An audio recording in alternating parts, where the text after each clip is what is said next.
talk about tonight. I've got to talk to you face to face. I said, all right, come on to the house. No, I cannot come in your house like I am. I'm drunk. And then of all the cursing. And I said, well, she said, finally I said, why don't you drive your car to the parking lot, the church. Church was almost next door there.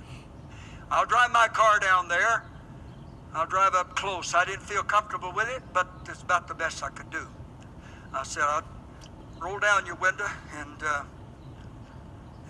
I'll roll mine down, we'll talk.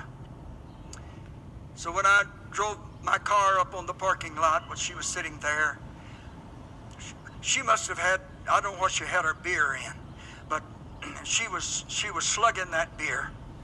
And she was perspiring, and she was red-faced and thick-lipped and wild and of all the dirty language and so on. It couldn't make sense. And later on, one of the other girls visited her. And this girl told me, she said, I saw so-and-so, I can't remember her first name now, and said, she sent a word to you. And I said, did she? And I was waiting for it. I said, what was that word?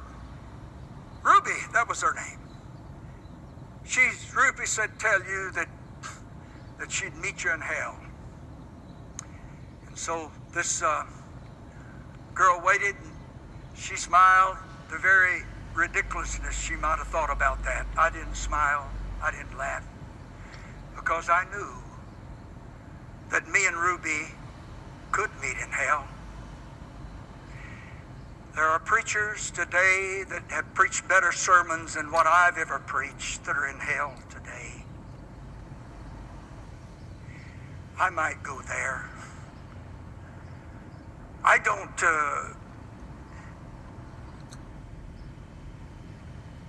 don't feel like the big shot thing.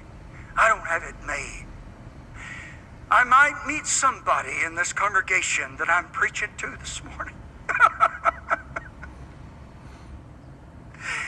And if we meet in hell, perhaps you're going to say, you remember that Sunday morning when you preached about my first night in hell? Pastor, I didn't think that I'd ever see you here. If I see you there, I'm going to hide my face. I'm going to try to flounder off through the flames. I'm going to be ashamed, but I could meet you there. It's my relationship with Jesus Christ. Am I talking today to people who do not pray? Am I talking to people that have no care to talk to Him? And that song that says, oh, I want to see Him, look upon His face, there to sing forever of His saving grace. Is that right? Yes, sir, that's right. How is it that you don't think enough about Him to talk to Him? Why don't you talk to Him? Truthfully, I can't stand that guy. I don't want to talk to Him. I want Him to get me into heaven. I want Him to keep me out of hell, but it's me caring anything about Him. I can't say, I'm preaching to somebody here. I'm talking to people I love.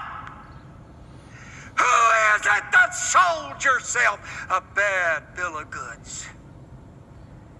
And somehow or another convince yourself my relationship with the Lord don't mean a thing.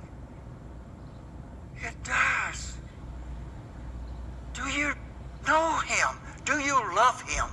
Are you on speaking terms with Him? Do you ever talk to Him? Praise God.